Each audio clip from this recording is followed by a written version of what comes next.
الحمدللہ رب العالمین والصلاة والسلام علی رسولہ الکریم، اما بعد، اعوذ باللہ من الشیطان الرجیم، بسم اللہ الرحمن الرحیم۔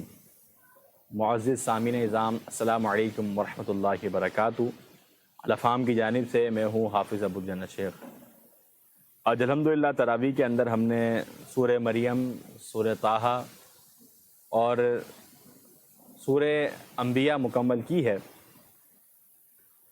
سورہ مریم یہ حضرت عیسیٰ علیہ السلام کی والدہ مریم علیہ السلام کے نام پر یہ سورت ہے۔ اور ایک دلچسپ بات میں آپ کو یہاں بتاتا چلوں کہ جب ہم عہد نامہ جدید جو ہمارے یہاں پر بائبل کا جو وہ دوسرا حصہ جس کو عیسائی تسلیم کرتے ہیں، جس کو وہ انجیل مقدس سے تعبیر کرتے ہیں، اس کے اندر 4 اناجیل موجود ہیں۔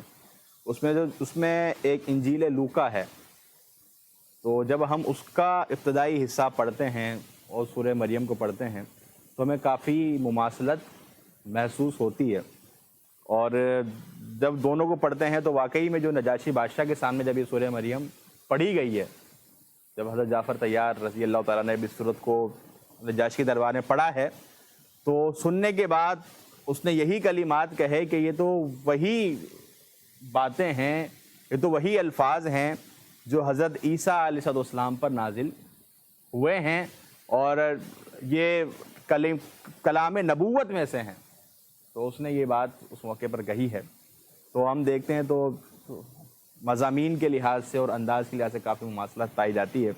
یہ صورت نجاشی بادشاہ کے دربار کے اندر پڑھی گئی ہے جب مسلمان ہجرت حبشہ مسلمانوں نے کی ہے، تو اس موقع پر مسلمانوں نے یہ صورت سامنے پیش کی جب مسلمانوں کا موقف جانا گیا، اور جب مسلمانوں کے متعلق مشرکین مکہ نے اپنے کچھ سفیر بھیجے جو کہ بڑے ہی سیاسی سفارت کے اندر ماہر تھے، انہوں نے آ کر یہ بات کہی کہ یہ لوگ آپ کے جو مذہبی عقائد ہیں اس کی مخالفت کے اندر عقیدہ رکھتے ہیں۔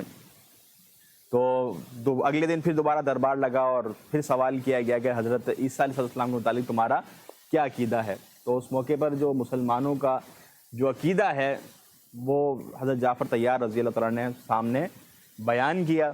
تو جب یہ بات سنی تو نجاشی بادشاہ رونے لگا، اور اس نے ایک تنکا اٹھایا اور کہا کہ عیسیٰ علیہ السلام نہ اس سے جو بات تم نے کہی ہے اس سے ایک تنکا نہ زیادہ ہے نہ کم ہے، جو تمہارا عقیدہ ہے وہ بالکل درست عقیدہ ہے، اور اسے مشرکین مکہ کو وہاں سے واپس بھیجیے، کہا کہ میں انہیں تمہارے حوالے نہیں کروں گا۔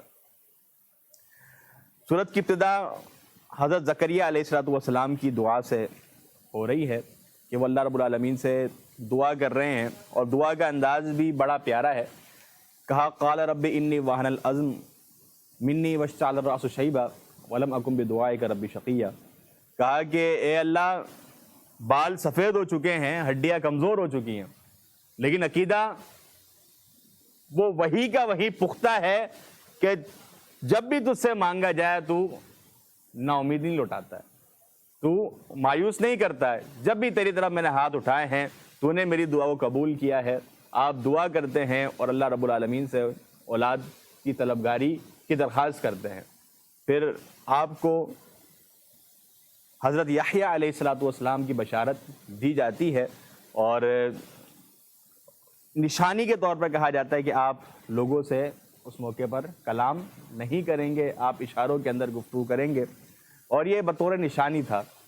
انجیل کے اندر جب ہم پڑھتے ہیں تو ایک زیادتی وہاں پر معلوم ہوتی ہے، کیونکہ میں پہلے بھی عرض کر چکا ہوں کہ بائبل کے اندر عصمت انبیاء کو اس کا خیال نہیں رکھا گیا، اس کو بارہا ٹارگٹ کیا گیا ہے۔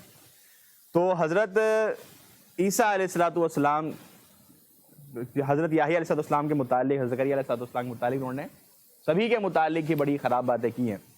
اب حضرت زکریا علیہ السلام نے جو 3 دن کلام نہیں کیا ہے، یہ بطور نشانی تھا، اللہ کی طرف سے نشانی تھا، لیکن انہوں نے یہ بات تحریر کی کہ یہ آپ کو بطور سزا، کیونکہ آپ نے سوال کیا تھا کہ میں بوڑھا ہو چکا ہوں، میری بیوی بانجھ ہے، تو یہ معجزہ کیسے؟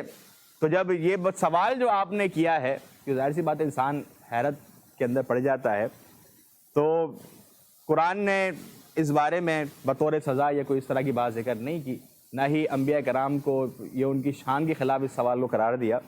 جبکہ انجیل کے اندر اس سوال کو انبیاء کی شان کے خلاف قرار دیا اور کہا کہ یہ سزا پھر ان کو دی گئی کہ آپ 3 دن تک لوگوں سے کلام نہیں کر سکے تھے۔ تو قرآن مجید عصمت انبیاء کا تحفظ ہمیں فراہم کرتا ہے۔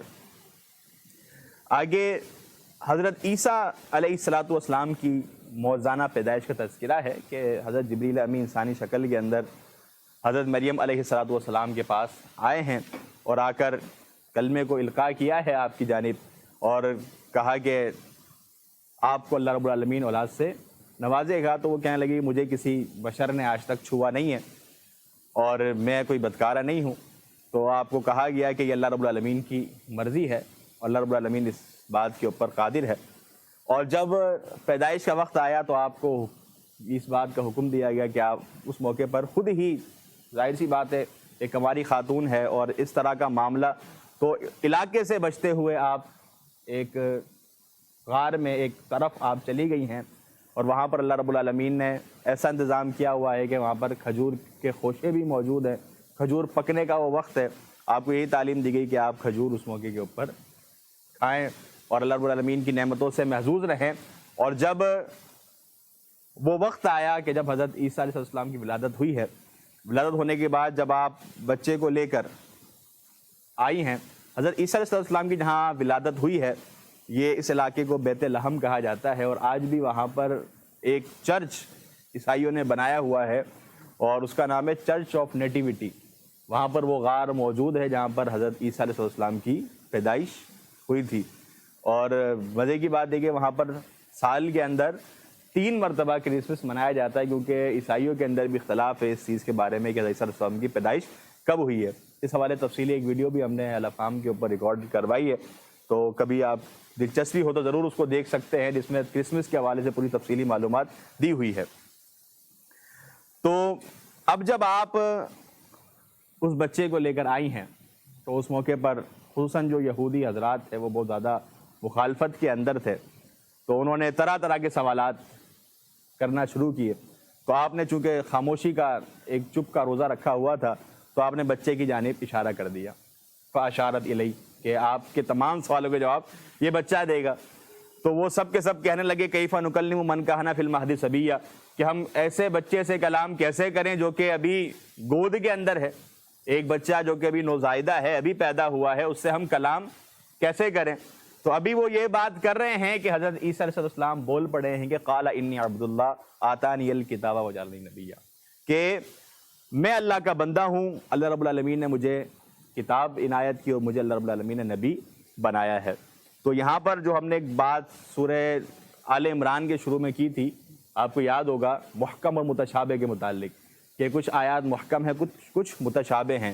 جو عموماً باطل نظریات رکھنے والے لوگ ہوتے ہیں وہ متشابہات آیات سے دلائل اخذ کرتے ہیں، وہ ڈوبتے کو تنکے کا سہارا والی بات ہوتی ہے۔ تو اب یہاں پر واضح طور پر ہے کہ میں اللہ کا بندہ ہوں، میں اللہ کا بندہ ہوں۔ میں اس بات کے اندر واضح طور پر الوہیت مسیح کی نفی ہو رہی ہے کہ حضرت عیسیٰ علیہ السلام خدا نہیں ہے بلکہ اللہ کے بندے ہیں۔ بات یہاں واضح طور پر موجود ہے، محکم آیت ہے، لیکن جو لوگ قرآن حکیم سے اپنے من پسندیدہ عقائد کشید کرتے ہیں وہ ایسی محکم آیات کو چھوڑ کر وہ کیا کرتے ہیں، وہ کلمت اللہ روح اللہ والی آیات اٹھا کر اپنے مطلب کے عقائد کشید کرتے ہیں۔ اور ابھی بھی ایک کتابچہ تقسیم کیا گیا تھا مشنری جو عیسائی ہیں، جو کہ ایک گستاخ قسم کے پادری نے لکھا تھا، اس کے اندر روح اللہ حضرت عیسیٰ علیہ السلام کے متعلق قرآن نے روح اللہ قرار دیا، تو روح اللہ سے اپنے معنی اور اپنے مفاد کو انہوں نے کشید کیا ہے اور پوری کی پوری ایک چھوٹی سی کتاب انہوں نے تحریر کی ہے۔ تو اس طرح کے اپنے مطلب کہ وہ متشابہ آیات سے مسائل کشید کرتے ہیں۔ متشابہ آیات کے اندر ہمارے سامنے سلف صالحین کا فہم عظیم تر موجود ہے، سلف صالحین نے جو اس سے معنی لیا ہے وہ ہم اس سے سمجھیں۔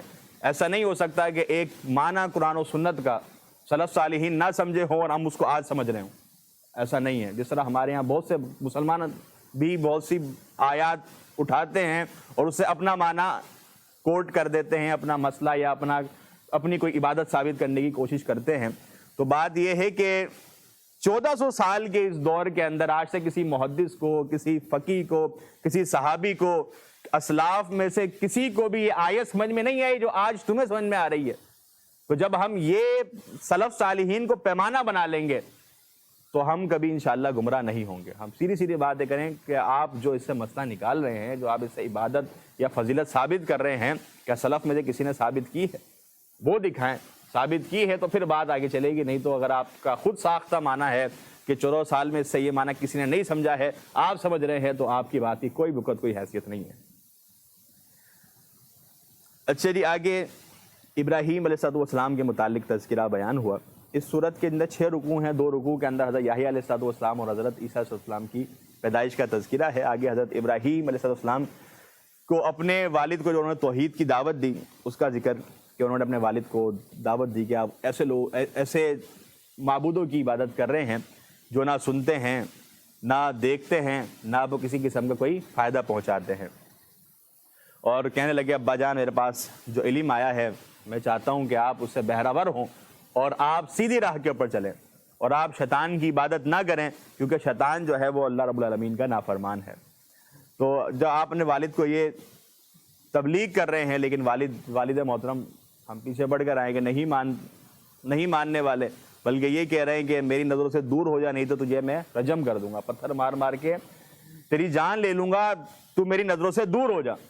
لیکن آپ یہی بات کہہ رہے ہیں کہ قال سلام علیک, کہ میں آپ پر سلام کہتا ہوں اور میں آپ کے لیے اپنے رب سے بخشش کی دعا کروں گا.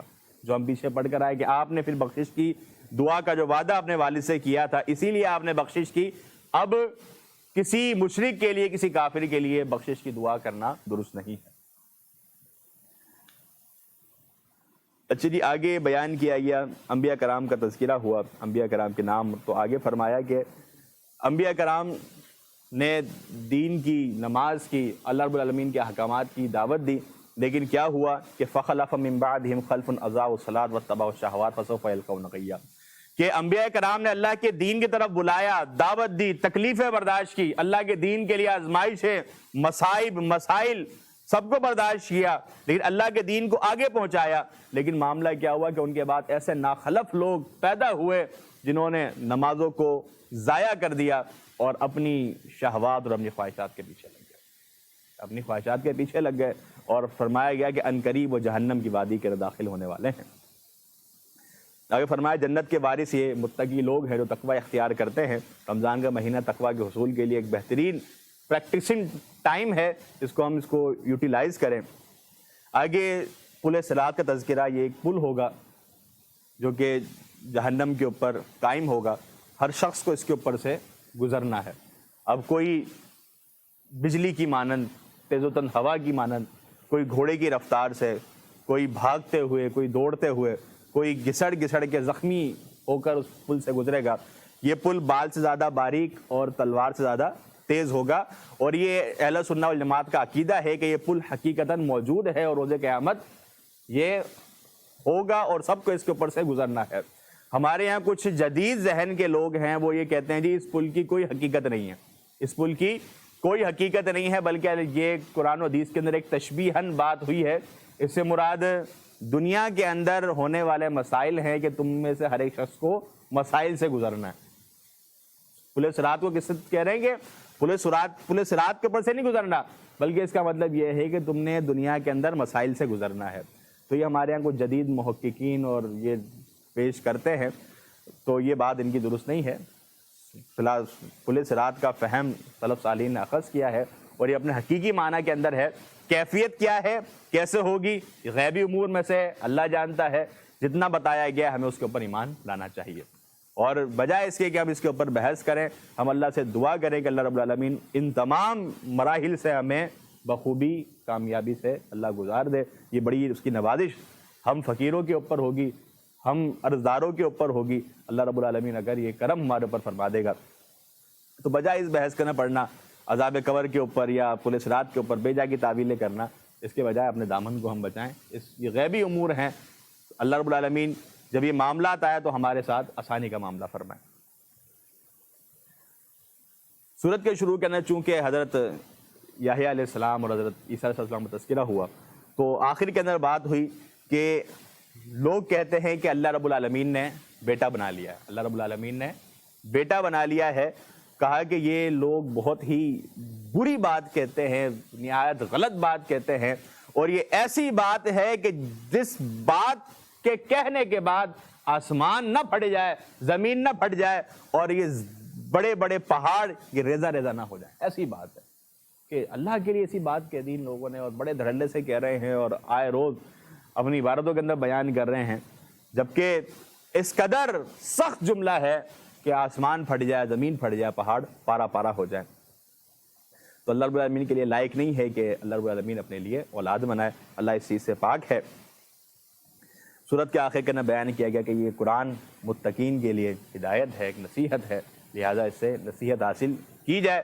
جو شروع والی باتوں کو ہم یہاں پر ایک تعلق جوڑتے ہیں، وقت نہیں ہے، نہیں تو ہر ایک آیت کا تعلق جوڑ کے تعلق جوڑتے ہیں تو معلوم ہوتا ہے کہ یہ جو بدعقیدگیاں لوگوں کے اندر ہیں، اگر نصیحت واقعی میں حاصل کرنا چاہتے ہیں اور ایکچوئل سچ جاننا چاہتے ہیں تو کیا ہے، تو یہ نصیحت واضح طور پر موجود ہے جو ہر طرح سے حقیقت سے ہمیں آگاہی دے رہی ہے۔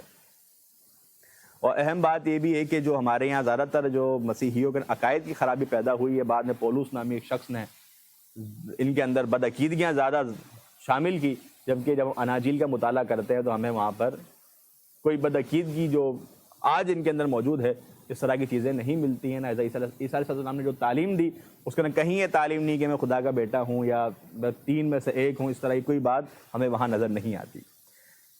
آگے جی سورۃ طٰہٰ شروع ہو رہی ہے، مکی سورت ہے۔ فرمایا گیا کہ ہم نے قرآن کو آپ کے اوپر نازل اس لیے نہیں کیا کہ آپ مشقت کے اندر پڑ جائیں، بلکہ یہ متقین کے لیے، خشیت الہی رکھنے والوں کے لیے نصیحت ہے۔ اللہ رب العالمین نے اسے نازل کیا ہے، اور اللہ رب العالمین عرش کے اوپر مستوی ہے۔ اللہ عرش کے اوپر مستوی ہے، کیفیت کیسے ہے، کس طرح ہے، یہ اللہ جانتا ہے۔ ہمارے یہاں جو اہل کلام ہیں، اہل کلام نے بلا وجہ اس کی تفسیر کے اندر گئے اور گمراہی کا شکار ہوئے۔ وہ کیا بات کرتے ہیں؟ وہ کہتے ہیں اللہ ہر ایک چیز سے بڑا ہے، اللہ ہر ایک چیز سے بڑا ہے، سب کا عقیدہ ہے جی۔ اب وہ کہہ رہے ہیں عرش چھوٹا ہے، عرش چھوٹا ہے، اللہ بڑا ہے، تو چھوٹی چیز کے اوپر اللہ کیسے آ سکتا ہے؟ تو یہ بلا وجہ کی عقلی جہتیں ہیں، عقلی گھوڑے ہیں۔ ہمیں جو بتا دیا گیا ایمان لے کر آئیں۔ اب کیفیت کیسے ہے، کس انداز کے اندر ہے، صرف ساری فہم یہ کہ ایمان لے کر آؤ، جو بتا دیا، جتنا بتا دیا سر خامے تسلیم کر لیں، باقی بلا وجہ اس کی تفسیر میں گھسنا گمراہی کا باعث ہے، لہذا دامن ہمیں بچانا چاہیے۔ آگے حضرت موسیٰ علیہ السلام کا واقعہ تفصیلی طور پر بیان ہو رہا ہے کہ حضرت موسیٰ علیہ السلام جب مدین سے مصر جا رہے ہیں تو راستے کے اندر ٹھنڈ کا موسم تھا۔ اب گھر والوں کے لیے آگ کی تلاش کے اندر وہ دور سے ایک روشنی دیکھتے ہیں، تو کہا کہ شاید وہاں آبادی ہے، میں آگ بھی لے آتا ہوں اور ان سے راہ بھی معلوم کر لیتا ہوں۔ تو آپ جب وہاں پر گئے ہیں تو وہاں پر ایک نور کا سما ہے، اور اللہ رب العالمین نے فرمایا کہ اے موسیٰ اپنی چپلوں کو اتار دیجئے، اور آپ ایک مقدس وادی کے اندر ہیں، اور اس موقع پر آپ کو نبوت سے سرفراز کیا گیا ہے۔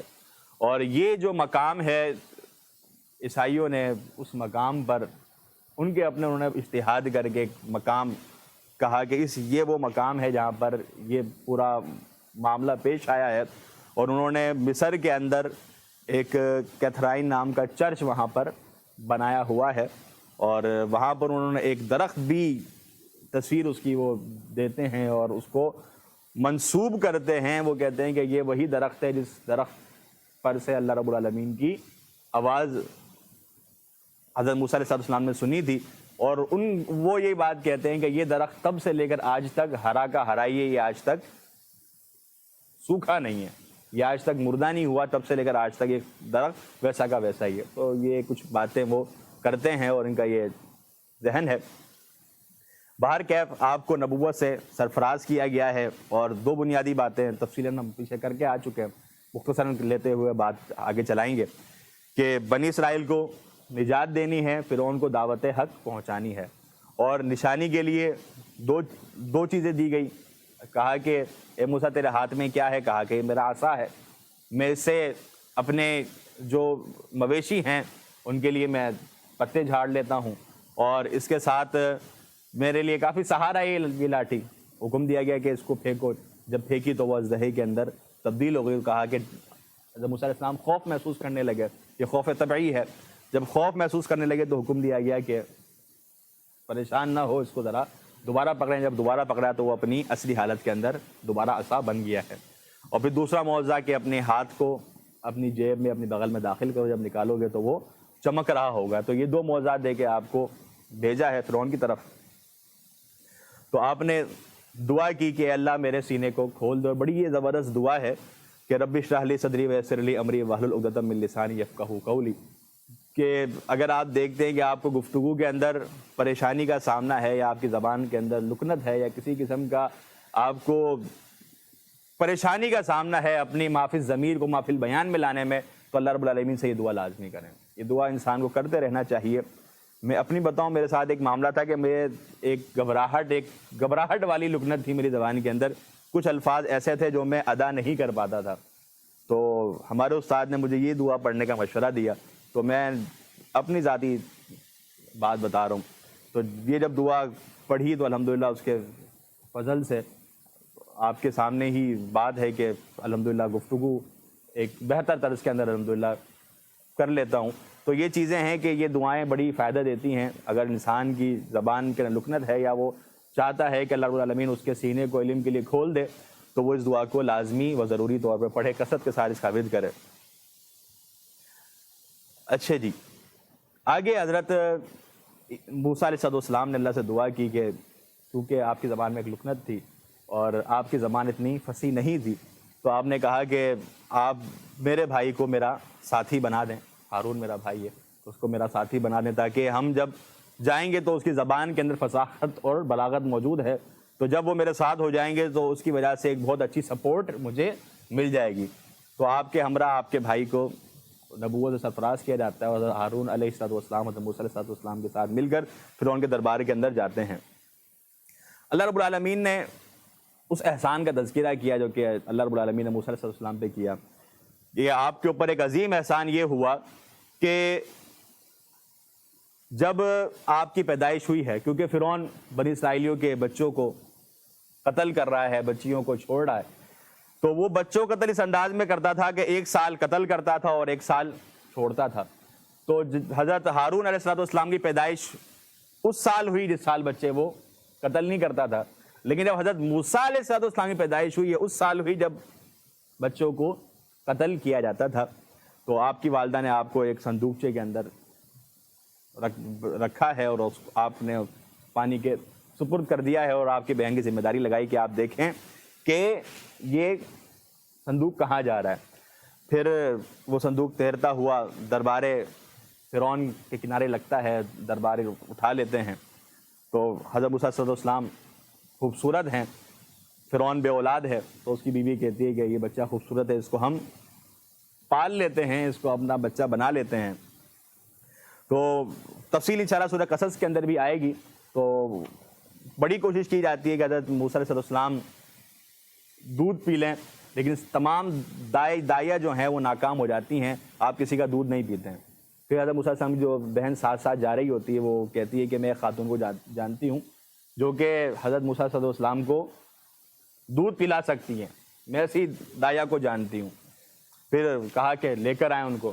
وہ پھر حضرت موسیٰ علیہ السلام کی والدہ کو لے کر آتی ہیں, اور وہ جب ان کو اپنے سینے سے لگاتی ہیں تو بچہ دودھ پینا شروع کر دیتا ہے. تو یہ بڑا احسان کہ ایک جان کے خوف سے بچے کو چھوڑا ہے, لیکن اللہ رب العالمین نے واپس لوٹا دیا ہے. تو اس احسان کا تذکرہ کیا. اسی طرح آگے مزید انشاءاللہ آئے گا. ایک وہ احسان کہ جو ایک قبطی کو آپ نے غلطی سے جو قتل کر دیا تھا, تو اللہ رب العالمین نے اس چیز کو بھی معاف کر دیا. فرعون کے دربار کے اندر جب آئے ہیں تو حضرت موسیٰ علیہ السلام کو اللہ رب العالمین نے کہا کہ تم نے خوف نہیں کرنا ہے, بے خوف ہو کے جاؤ. اننی معکم اسمع و ارا, کہ تم بے خوف ہو کے کام کرو, میں تمہارے ہمراہ ہوں, میں سننے والا ہوں, دیکھنے والا ہوں. تو اہل ایمان کو اللہ کی ذات پہ بھروسہ ہونا چاہیے کہ جب اللہ رب العالمین کی مدد کا یقین ہے تو یقین کرے اس کے اوپر, اور اللہ کی مدد کو حق جانتے ہوئے اللہ کے دین کا کام کرے, ڈرے نہ پھر اس موقع پہ. پھر وہ واقعہ جو ہم پیچھے ذکر کر چکے ہیں کہ فرعون کے دربار میں جب یہ بات ہوئی تو درباری کہنے لگے آپ نے جب معجزات دکھائے ہیں تو فرعون نے کہا کہ یہ تو ہمیں جادو دکھا کر ہماری زمین سے ہمیں نکالنا چاہتا ہے، لہٰذا ہم اس کا جادوگروں سے مقابلہ کرواتے ہیں۔ جادوگروں کے ساتھ مقابلہ ہوا، پھر لاٹھیاں اور رسیاں انہوں نے پھینکی ہے، جب موسیٰ السلام نے اپنی لاٹھی پھینکی ہے، تو جب جادوگروں نے یہ سارا معاملہ دیکھا، وہ معجزہ و جادو میں فرق سمجھ گئے، تو ادھر اژدہے نے تمام کی تمام رسیوں کو لاٹھیوں کو نگل لیا، وہ ایمان لے کر آ گئے۔ فرعون برہم ہوا اور جان سے مارنے کی دھمکی دی، لیکن وہ ایمان لا چکے تھے، کہا کہ اب جو چاہے کر لے، ہم اللہ کی راہ سے پھرنے والے نہیں ہیں۔ آگے بنی اسرائیل کو ہجرت کا حکم کہ مصر سے فلسطین انہوں نے ہجرت کرنی ہے، تو جب ہجرت کا حکم ہوا تو فرعون پیچھے سے آیا ہے، پھر وہ دریا کے سمندر کے اندر غرق ہو گیا ہے، اور اللہ رب العالمین نے بنی اسرائیل کے اوپر احسان کیا کہ جب یہ فلسطین پہنچنے سے پہلے بھٹکتے رہے ہیں 40 سال تک، تو ان کے اوپر اللہ رب العالمین نے یہ احسان کیا کہ ان کے اوپر منہ و سلویٰ سے ان کو نوازا ہے۔ میرے خیال سے یہ وضاحت نہیں ہوئی منہ سلویٰ کیا ہے، تھوڑا سا سمجھ لیجیے کہ من جو تھا یہ صبح کے وقت پودوں کے اوپر اوس جو پڑتی ہے، اس طرح یہ اوس کی طرح یہ پڑتا تھا، اور اس کے متعلق بائبل کے اندر بھی، تورات کے اندر موجود ہے، یہ پڑتا تھا اور پھر یہ اوس تو اڑ جاتی ہے، سورج نکلتا اڑ جاتی ہے، یہ نہیں اڑتی تھی، یہ شہد کی گولیوں کی طرح بن جایا کرتی تھی، پھر یہ صبح اس کو اٹھا لیتے تھے اور اس کو پینے کے اندر بطور شہد کی طرح لذیذ ہوتا تھا، اس کو یہ استعمال کیا کرتے تھے۔ سلویٰ جو تھا وہ بٹیر کو کہتے ہیں، بٹیر بڑی تعداد کے اندر وہاں پر آ جاتے تھے اور یہ وہاں ان کو پکڑ کر اور ذبح کر لیا کرتے تھے۔ ہمارے یہاں لوگ کہتے ہیں منہ سلویٰ کا مطلب ہے کہ ہر ایک کے لیے تھال اترتا تھا، تھوڑا سا کھانا تھوڑا سا پانی اس میں ہوتا تھا، ایسی کوئی بات نہیں ہے۔ جو من تھا وہ شہد کی مانند ایک چیز تھی اور سلویٰ جو تھا وہ بٹیر تھے۔ اچھا، یہ مولانا مودودی نے ایک بات لکھی ہے اس آیت کی تفسیر کے اندر، وہ کہتے ہیں کہ اس جگہ پر جا کر ریسرچ کی گئی اور تلاش کیا گیا، لیکن اب وہاں پر نہ بٹیر کا کوئی نشان ہے، نہ وہاں پر کوئی اس طرح کی ہمیں کوئی من نام کی کوئی شہد کی مثل کوئی چیز وہاں پر ملتی ہے۔ کہا کہ لیکن آج بھی وہاں پر کچھ کاروباری لوگ ہیں جو کہ من کا حلوہ بنا کر بیچتے ہیں، اور جو وہاں پر سیاح آتے ہیں وہ بیوقوف ان کے ہاتھوں بنتے ہیں اور بڑے ہی مہنگے داموں کے اندر ان سے وہ حلوہ خرید لیتے ہیں، جبکہ ایسی کوئی بات نہیں ہے، یہ وقتی ایک معجزہ تھا ان کے ساتھ، اب اس طرح کا معاملہ نہیں ہے۔ آگے جی، سامری نے کیا کیا؟ سامری نے قوم کو جادو کے اوپر لگا دیا، بچڑا بنایا اس نے۔ بچڑا بنانے کے بعد کیا کیا کہ اس نے دیکھا تھا کہ ایک دن حضرت جبریل علیہ السلام آئے ہیں، تو آپ گھوڑے کے اوپر سوار ہیں، تو اس گھوڑے کے نیچے کی جو مٹی تھی وہ دیکھ رہا تھا۔ اس نے کیا کیا کہ جب حضرت جبریل امی چلے گئے ہیں، اس نے مٹی کو سمیٹا، بچڑا بنایا، بچڑے کے اندر اس مٹی کو داخل کر دیا، جس کی وجہ سے بچڑا کوئی غیر معمولی قسم کی آوازیں نکالنے لگا اور کہنے لگا کہ قوم کو کہنے لگا حضرت موسیٰ علیہ السلام گئے ہیں تورات کے لیے، اللہ رب العالمین نے جب بلایا تو قوم والوں کو کہنے لگا کہ یہ تمہارا بھی رب ہے، موسیٰ کا بھی رب ہے، لیکن موسیٰ علیہ السلام جو ہے نا وہ بھول گئے ہیں، مجھے یاد ہے وہ بھول گئے ہیں، لہٰذا اس کی تم نے عبادت کرنی ہے۔ تو جب حضرت موسیٰ علیہ السلام آئے ہیں، پھر واقعہ تفصیلاً بیان کر چکے ہیں، سامری کا انجام کیا ہوا؟ سامری کے متعلق کہ اس نے ایسی چیز کو ہاتھ لگایا جس کو ہاتھ لگانا نہیں چاہیے تھا، پھر جس کی وجہ سے اس کو یہ عذاب ہوا کہ وہ ایسا اس کو ایک الرجی ہو گئی تھی کہ وہ سب کو یہی کہتا تھا کہ مجھے نہ چھوؤ، ایسی چیز چھوئی جس کو چھونا نہیں چاہیے تھا، سب کو یہ کہتا کہ مجھے نہ چھوؤ، کوئی اس کو ٹچ کر لیتا تو اس کو بھی بخار ہو جاتا اور اس کو بھی بخار ہو جاتا، لہٰذا یہ لوگوں سے بھاگتا ہوا پھر جنگل کے اندر پناہ لی اور اس کا بڑا ہی بدترین انجام اور ہلاکت ہوئی۔ اچھا جی، آگے فرمایا کہ ومن اعرض عن ذکری فإن له معیشۃ ضنکا ونحشرہ یوم القیامۃ اعمی، کہ جو بندہ قرآن مجید سے غافل رہتا ہے، میرے ذکر سے غافل رہتا ہے، یاد رکھو ہم اس کی معیشت کو تنگ کر دیتے ہیں، برکت باقی نہیں رہتی۔ کما تو شاید بہت زیادہ رہا ہوتا ہے، بہت زیادہ ریل پیل ہوتی ہے، لیکن وہ پھر مسائل میں لٹ رہا ہوتا ہے۔ اور میں نے پھر آخر میں بتایا تھا کہ کچھ لوگ ہوتے ہیں جو کہ بڑا جمع کر رہے ہوتے ہیں، لیکن آخر میں پھر نہ اولاد ہوتی ہے نہ کچھ ہوتا ہے، تو پھر وہ ادھر ادھر حوالے کر کے NGOs کو پکڑا کر دنیا سے رخصت ہو جاتے ہیں، تو بڑی عجیب سی زندگی گزارتے ہیں۔ اور ونحشرہ یوم القیامۃ اعمی، اور روز قیامت بھی نابینا کر کے اٹھائے جائیں گے. کہیں گے کہ اللہ نابینا کیوں اٹھایا ہے؟ تو اللہ فرمائے گا کہ دنیا کے اندر میری کتاب سے تم نے آنکھیں بند کر لی تھی، تو آج تمہارا یہ حشر ہے کہ تمہیں اللہ رب العالمین نے آنکھوں کے بغیر نابینا اٹھایا ہے. کہا دنیا میں تم مجھے بھول گئے تھے، آج کے دن میں تمہیں بھول چکا ہوں. اس صورت کے آخر کے اندر اللہ کے نبی کریم صلی اللہ علیہ وسلم کو کچھ نصیحتیں کی گئی کہ آپ نے اللہ رب العالمین کی ہر وقت تسبیح بیان کرنی ہے، اور ان مشرکین کے پاس جو دنیا کی آسائشیں ہیں ان سے مرعوب نہیں ہونا ہے، اور اپنے اہل و عیال کو نماز کا حکم دینا ہے، خود بھی اس کے اوپر کاربند ہو جانا ہے. یہاں پر سورہ طٰہٰ مکمل ہوتی ہے. ہماری آج کی آخری سورت سورہ